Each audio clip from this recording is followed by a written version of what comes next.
Hello, everyone. David, thank you for being here with Hi, Dina Abe. and I. Hi, Dina. Hey. So, David, Dina and I have had the immense pleasure and honor of getting to learn and grow from you as advocates, as Jewish leaders, as young people. And we'd like to share those insights with the Global Forum audience through this Q&A with you. So with that, I'll start with the first question.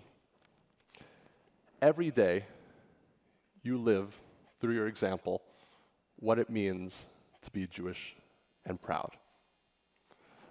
How has the meaning of being Jewish to you changed over the course of your truly remarkable AJC career? First of all, good afternoon, everyone. And I want to be sure you understand why there's this format.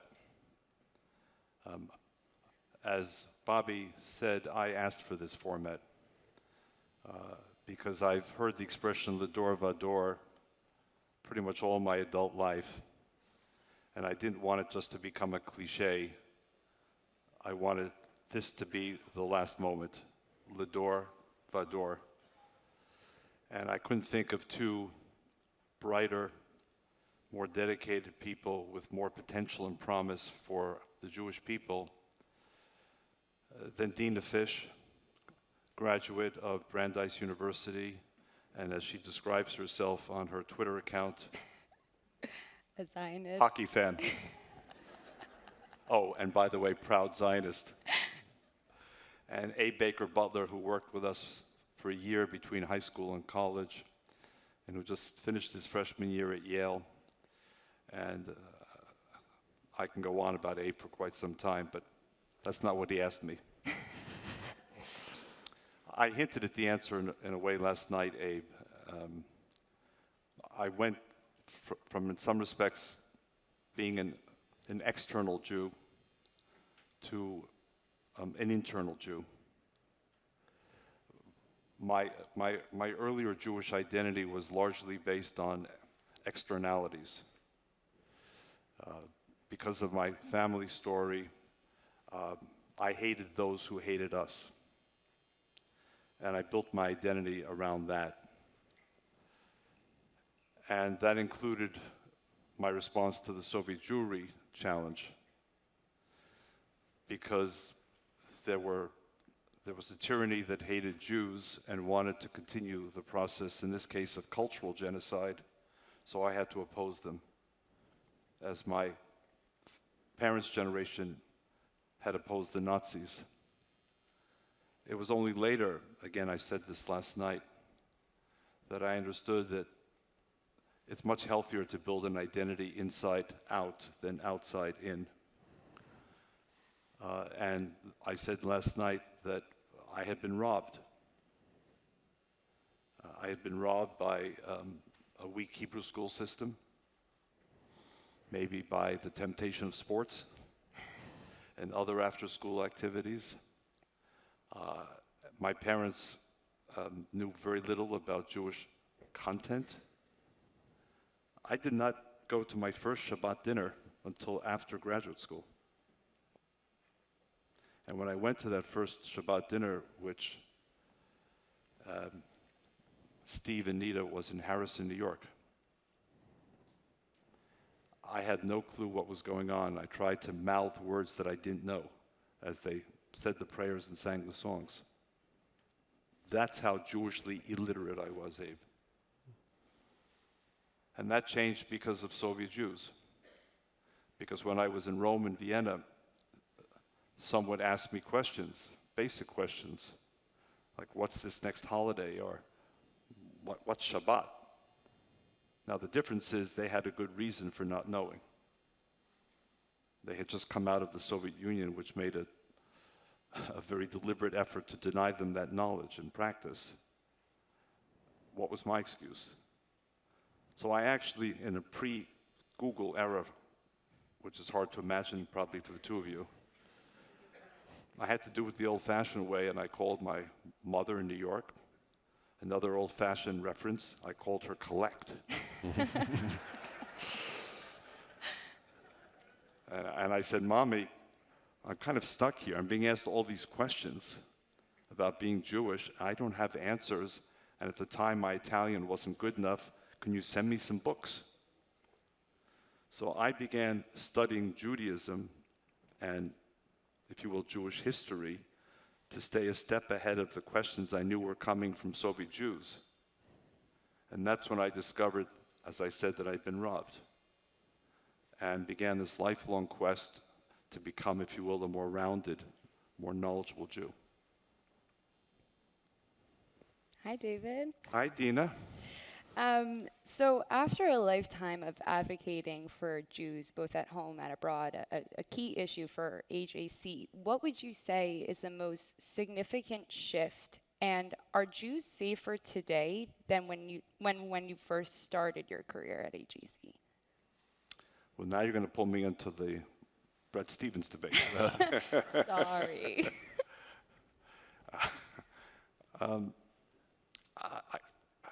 I've always come to believe that we need to be bifocal Jews. We need to understand that at one and the same time, we're dealing with contradictory information and contradictory trends.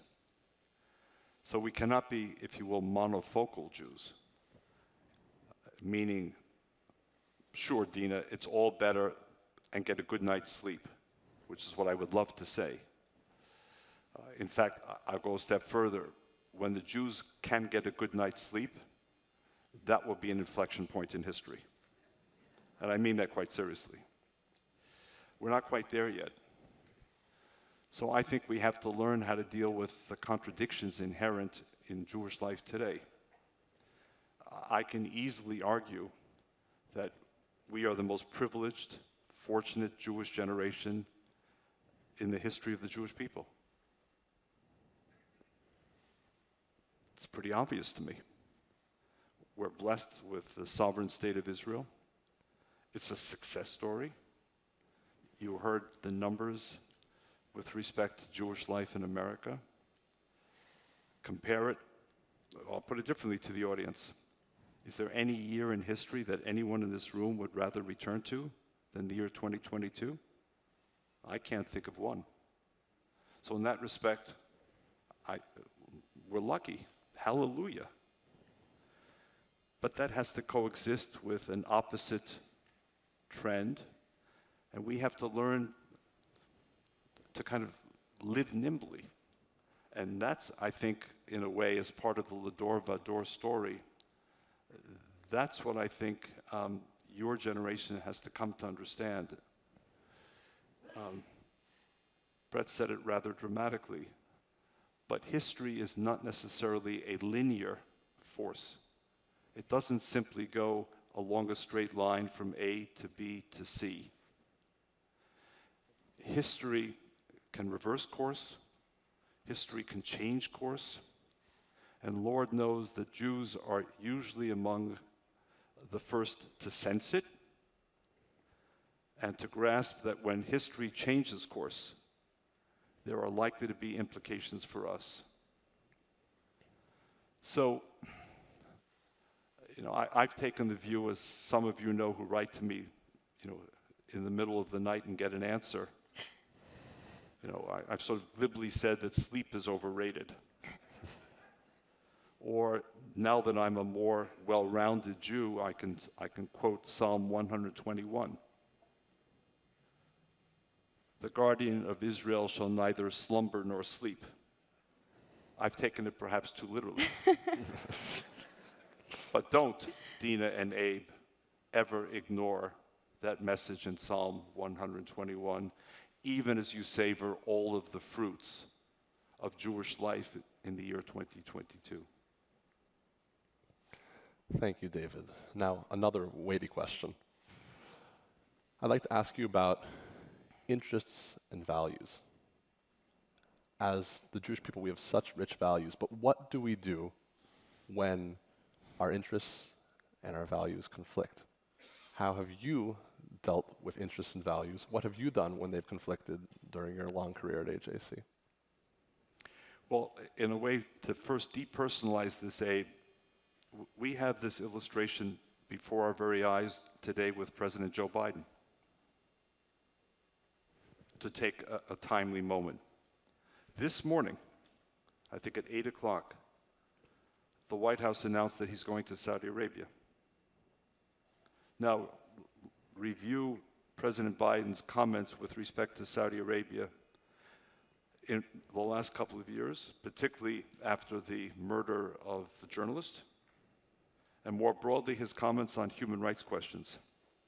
And ask yourself if this trip is a change of US policy with respect to Saudi Arabia, and I would argue it's obviously a change of policy.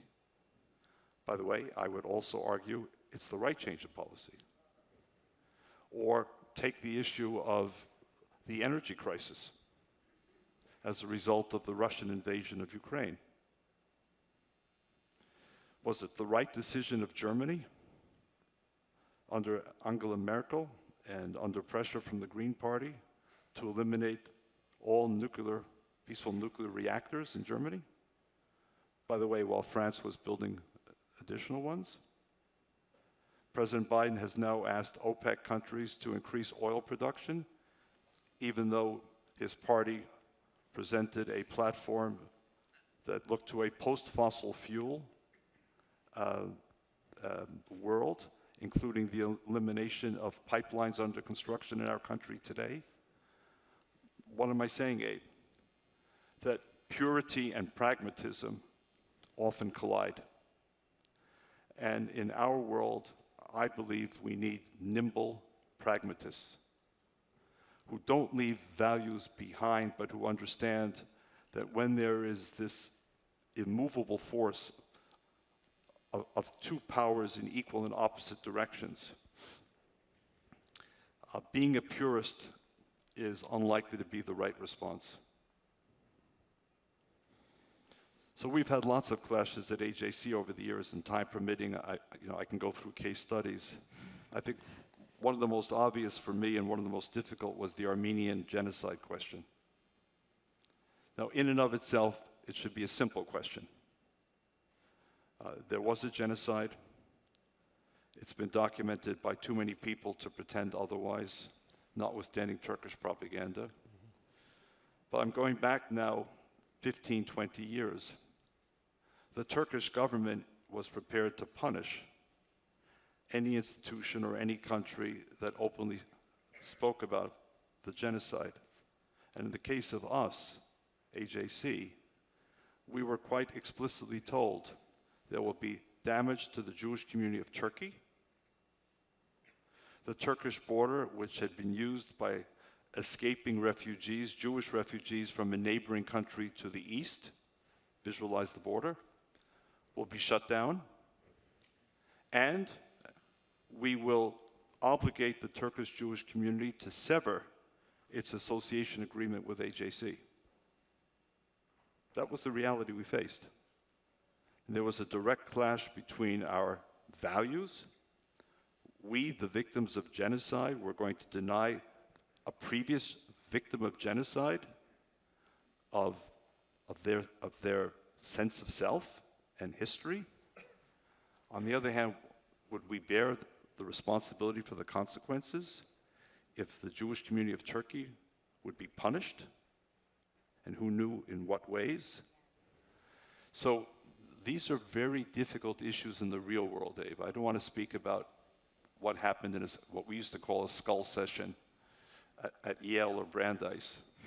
But in the real world, to me, the nimbleness of being a centrist is it allows you to emerge from these kind of rigid uniforms that people put on in the morning and are unwilling or even unable to take off during the day. Thank you. Dina. So David, I've been working at AJC for 4 years now, so almost as long as you. But in a room filled with AJC supporters and AJC employees, I'd be remiss if I didn't ask you about your AJC journey. So what has been your favorite part about working at AJC? What has been the most challenging part? And what is the most important lesson you've learned as the CEO? Whew. Easy questions, I know.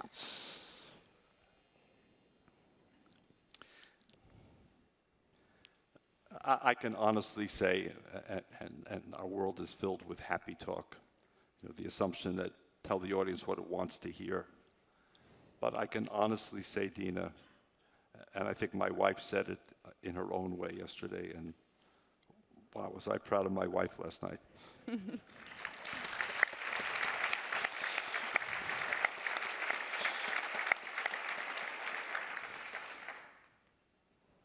A speaker is born.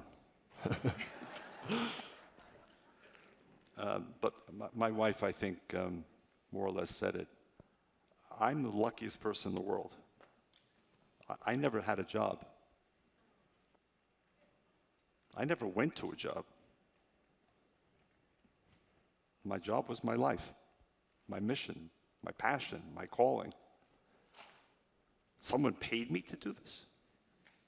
Well, now that I'm close to the finish line, I'll tell Rick Hine and Frank Lindy and David Burrs, our financial team, a secret. I would have paid AJC for this job.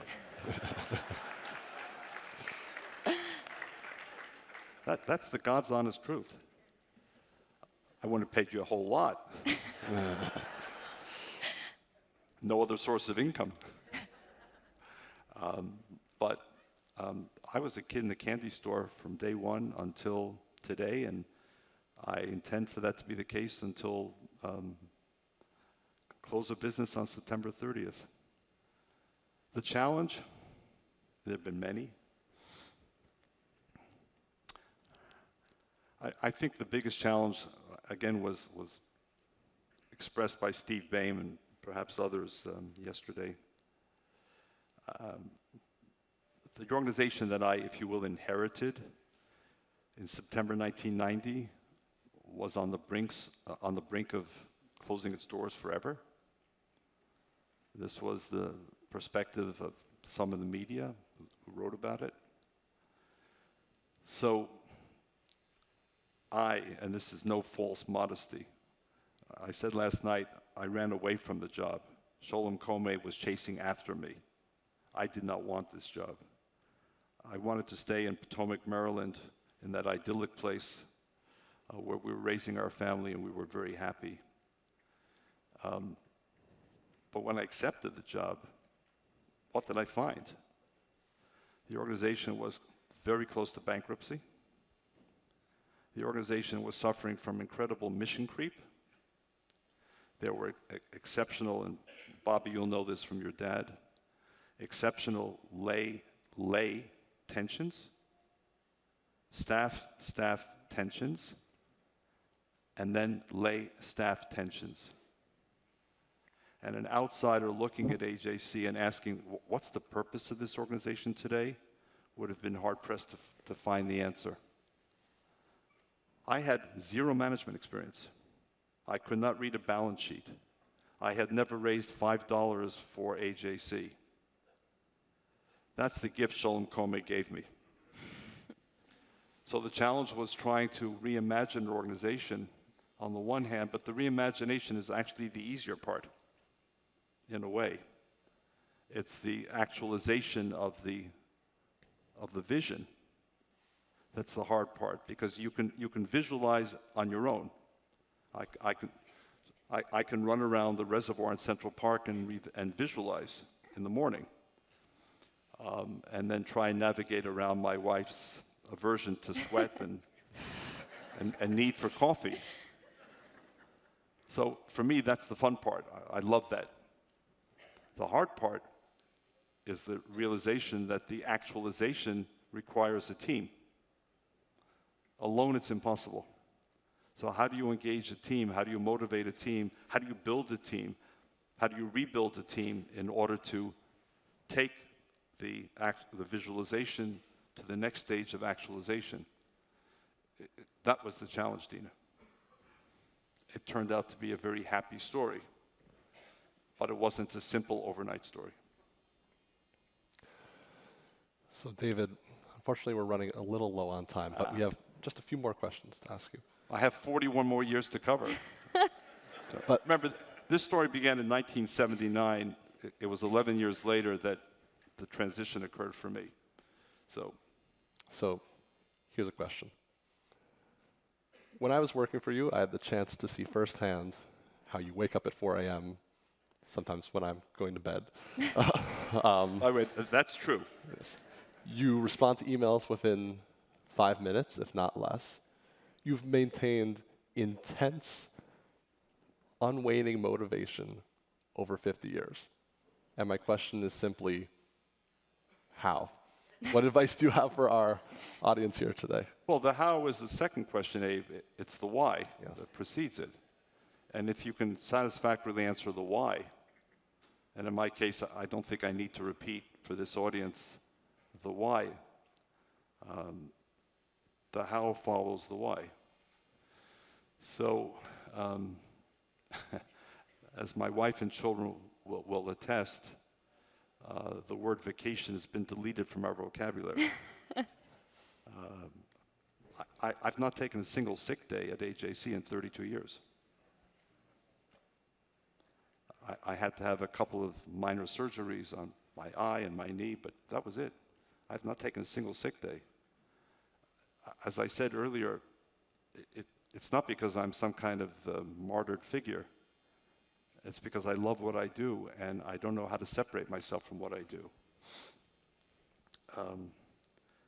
So when I hire Abe, and this is for the young people, who can be defined as anyone born up to September 22nd, 1949. So it does not include Bruce Springsteen, because he and I share the same birthday by then. What I'm looking for in a job interview is the P word. What's the P word? Passion. I'm passionate about what I do. I believe in what I do. I care about what I do. I'm looking for people who are not looking for a job, but looking for a mission. And once that fits into place, if we don't have full control over our health, as we all know, Abe. I've been lucky until now. I've also had an extraordinarily supportive family, as you saw last night. So why sleep at 4 in the morning when you can be reading what Abe Baker Butler is writing to you about? much more fun. Thank you. Now, you have another question, Dina? But I defer to you. Yes. No. I want to turn the tables for a moment because I'm approaching the finish line, but you're close to the starting line. So I'm going to turn the tables. Dina, are you optimistic or pessimistic about the Jewish future? And whatever your answer is, why? Well, you lobbed me an easy one. I appreciate it. Revenge. It's a mixed bag. As you always say, it's important to be swivel-headed and to look at all aspects of the playing field and to be cognizant of the things that are in the past, present, and future. And I think that working at AJC, and a big shout out to my global communications colleagues who have shown me the passion and shown me the drive. And we look at the good and the bad, and we make sure that every single day, if there's an opportunity to highlight Jewish pride and Jewish peoplehood and the amazing things that the state of Israel is doing, that we do that. And that we also take a moment to recognize when there are real and present challenges, and we make sure to only call out the real and present challenges, not to belittle those, not to use the term anti-Semitism lightly. I think having the opportunity to work at AJC makes me so optimistic as a young American Jew. It gives me such hope in the state of Israel, and seeing the wonderful messages that we saw from our Israeli colleagues and from the Israeli government. I mean, there's a lot of Jewish pride in Israel, and there's a lot of proud Zionists in this room. So I'm personally very optimistic. Great.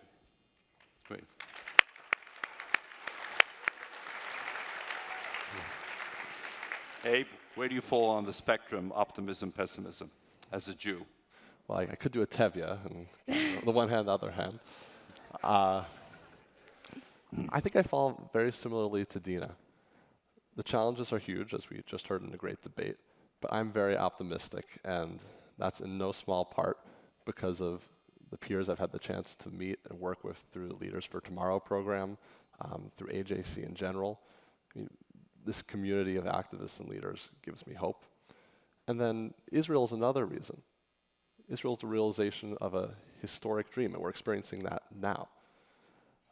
It's a realization that is continuing, but I don't know how I could not be optimistic when we have that and when we have such passionate, intelligent, driven, principled young leaders among us. So that's what gives me hope despite the many challenges we're facing.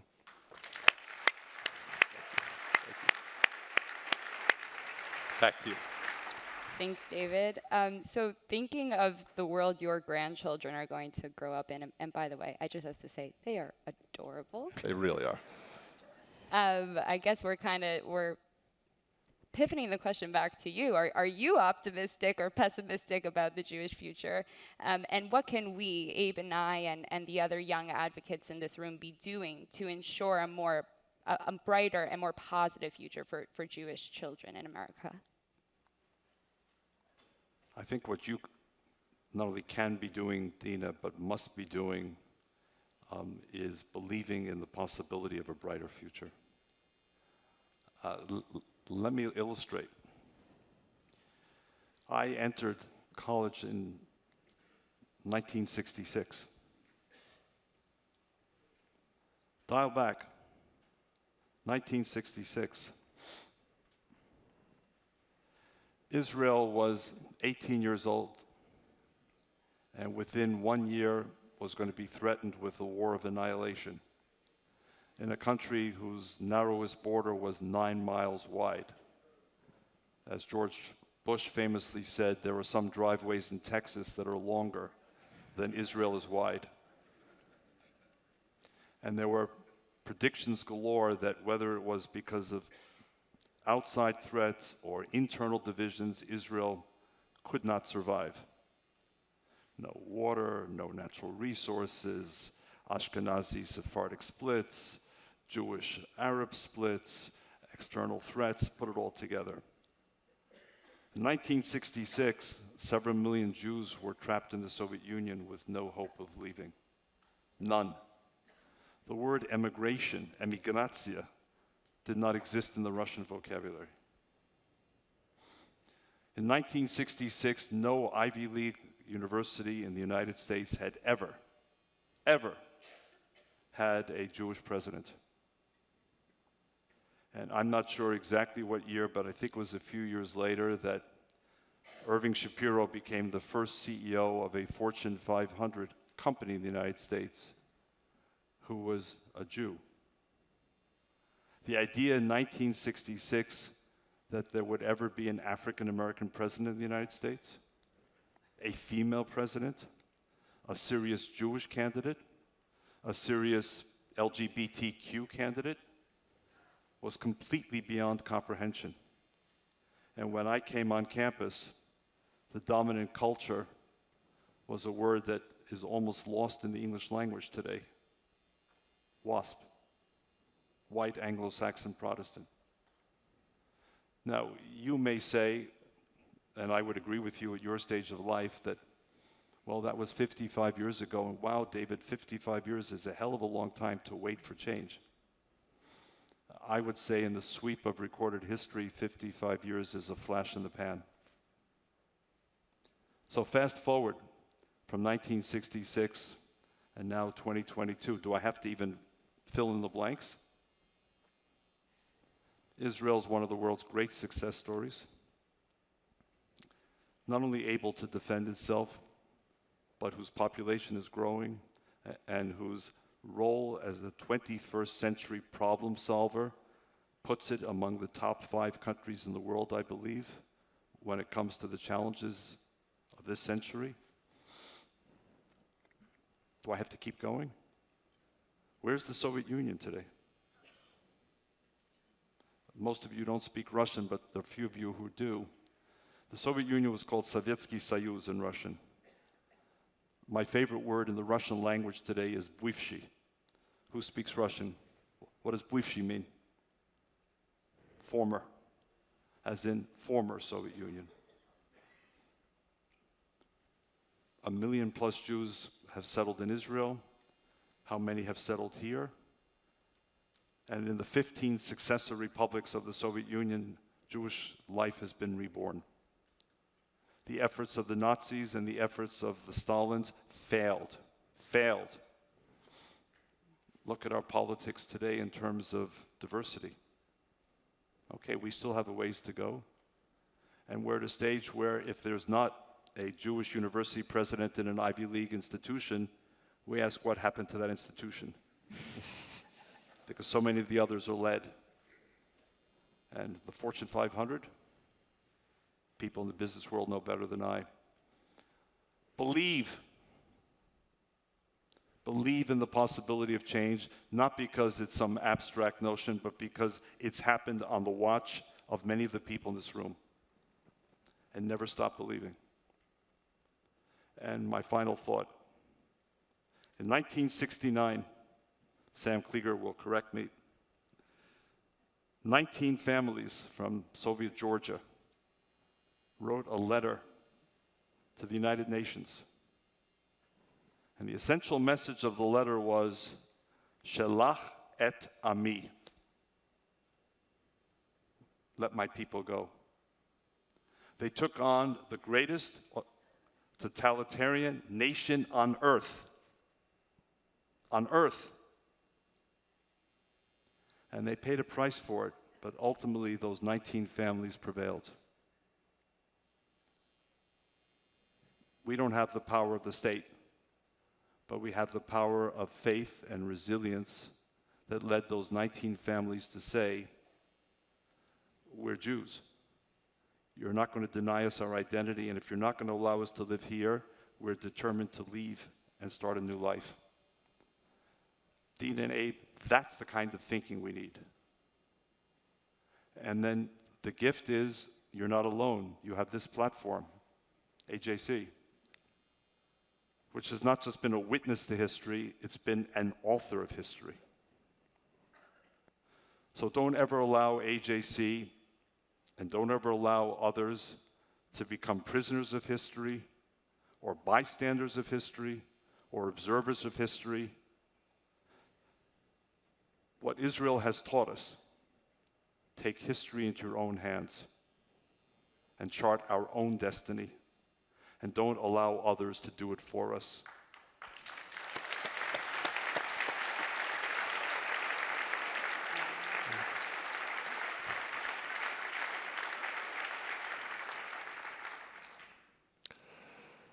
So David, you touched on this a little bit, but I've seen you put your nonpartisanship into practice. It is a true gift. And I'd like to know what you think about the importance of nonpartisanship for younger generations. I'm laughing because to be a nonpartisan today is to be somewhere between a dinosaur and a pariah in America.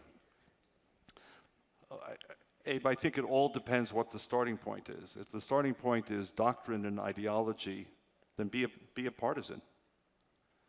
But I quickly learned from that angry generation of the late 60s, which was very partisan and very doctrinal, that I had higher priorities which I wasn't aware of then.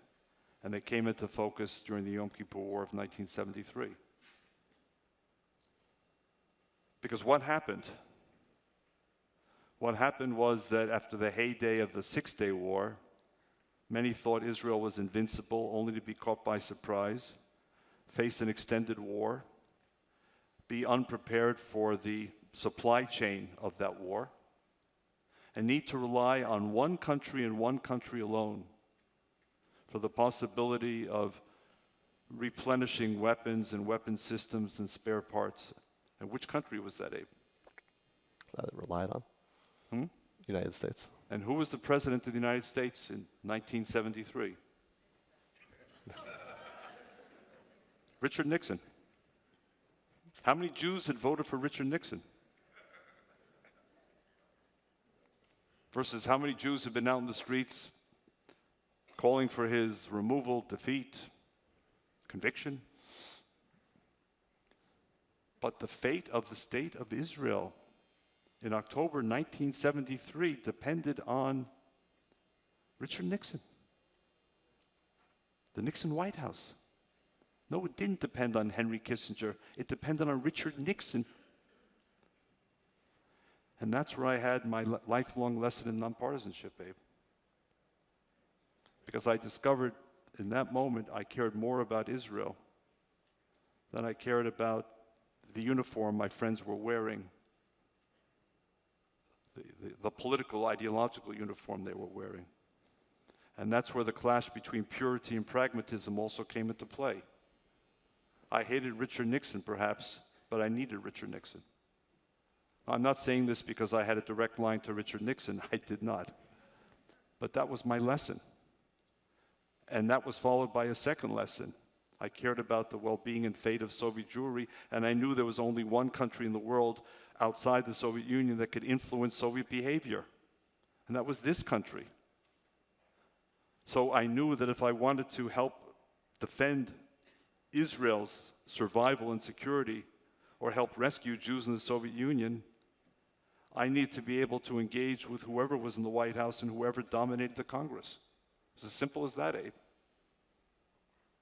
And I also understood, sure, I have other views on other issues, and I'll go into the voting booth, close the curtain, and vote according to my larger Weltanschauung view of the world. But I wanted to spend my life in this space because I understood it mattered. And one last thing some of you may know, I think many of you don't. My first reaction in the Yom Kippur War was to volunteer for the IDF. Now, this was someone who had quietly marched in many protests against the Vietnam War. And I hope in a rare display of immodesty, you'll allow me to say that I helped Israel defeat its Arab enemies. And the reason was because Israel denied my application to serve in the IDF. Believe me, if I had no management skills in 1990 for this job, I probably had even fewer military skills in 1973 to offer. But that's when I learned another lesson, which applies here. This is the vital country in the link. I have nothing against many other countries in the world represented here. But to the extent that any country other than Israel itself can determine the destiny, the fate, the well-being, the safety and security of Israel, it's this one. It's this one. The role of this country is completely irreplaceable. I'll simplify it. One U.S. ambassador to the UN Security Council will either raise her or his hand or not if there is a resolution introduced that would be legally binding, and the Security Council has that power, and injurious to the state of Israel. For example, calling for a global boycott of the state of Israel, or a global boycott of weapon sales to the state of Israel. There are 5 fingers that stand between that possibility and where we are today. And we've said for years, I've said for years, don't fall asleep. There are forces in America who understand exactly what I've said about this for years and who are determined to ensure that that hand does not go up, that it stays down. The job of AJC going forward, I believe, is to make sure that whoever's in the White House, and we have very limited control, and whoever runs the Congress, stands with Israel in those decisive moments. You want to debate settlement policy? Please. But when it comes to life and death issues, and the Security Council has that power, It's one country. And it's not going to be China. And it's not going to be Russia. And I highly doubt it's going to be France. And I highly doubt that if the United States keeps its hands down, that Britain would stand alone, especially if it's led by a Jeremy Corbyn-like figure. That's your job. That's AJC's job, to ensure that that hand never stays on the table. Thank you, David.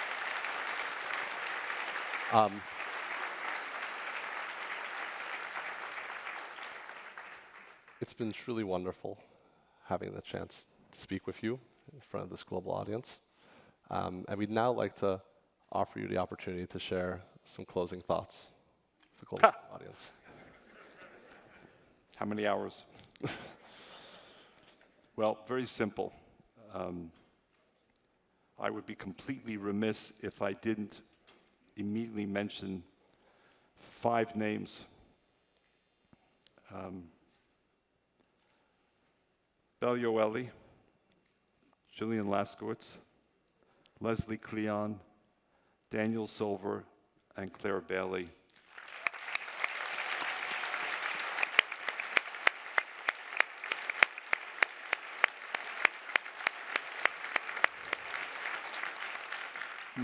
Now, because I know them quite well, they will all reprimand me afterwards for not emphasizing the team effort, because it wasn't a larger team effort to pull this all together, obviously. But every team has captains. These are the 5 captains that created an entirely new playbook. And by the way, next year we'll create an entirely new playbook again, because Lishana Haba'a B'Tel Aviv.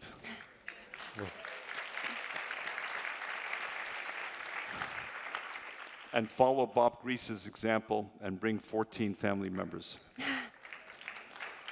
So my very last thought, because we're family. The hardest thing for me in the last few years actually did not emanate from the daily work here. It emanated shortly after the shooting in Poway, the Chabad synagogue. And as you heard from Danny, our oldest son, one of my great pleasures in life is taking his children, who live closest to us, walking distance, a couple of days a week to school. And at the time, Mila, I guess was probably 3, Danny, and she was at the Chabad nursery school on the east side. And she would always park herself on my shoulders, as she did last night again. And this time, as we approached that Chabad school on East 77th Street, this little beautiful 3-year-old girl sensed there was something different. There were police, there were more security guards.